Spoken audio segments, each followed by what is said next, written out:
আসসালামু আলাইকুম, this is Tanvir, welcome back. আজকে আমি চেঞ্জিং সেন্টেন্সের অ্যাফার্মেটিভ টু নেগেটিভের অনলি বা অ্যালোনের যে রুলসটা আছে সেটা নিয়ে আলোচনা করব। যদি অনলি বা অ্যালোনের পরে আল্লাহ বা ব্যক্তির নাম থাকে তখন অনলি এর পরিবর্তে নান বাট বসবে।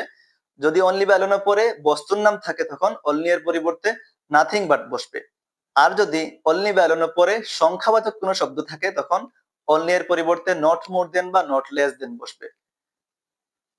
প্রথম উদাহরণটা দেখি, only Allah can help you. এখানে অনলি এর পরে আল্লাহ নাম আছে, সেই জন্য অনলি এর পরিবর্তে নান বাট বসবে।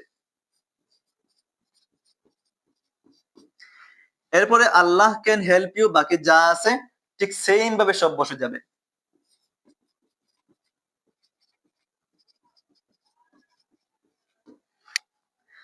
দুই নম্বর উদাহরণ, হি লাইকস অনলি আপেল। এখানে অনলি এর পরে আপেলের নাম আছে আর আপেলটা বস্তুর নাম, তখন অনলি এর পরিবর্তে নাথিং বাট বসবে। প্রথমে আমরা হি লাইকসটা বসে দিব, এরপরে অনলি এর পরিবর্তে নাথিং বাট বসবে। এরপরে শব্দ আপেল। তিন নম্বর উদাহরণ, I have only two pens.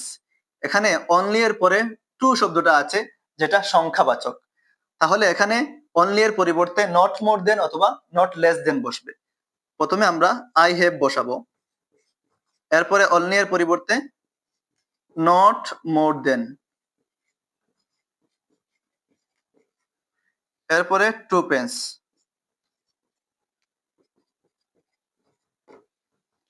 যদি আপনারা এই অ্যাফার্মেটিভ এন্ড নেগেটিভের আরো ভিডিও দেখতে চান তাহলে কমেন্টে ইন্টারেস্টেড লিখুন, আমি আপনাদেরকে ভিডিও বানিয়ে হেল্প করার চেষ্টা করবো ইনশাআল্লাহ।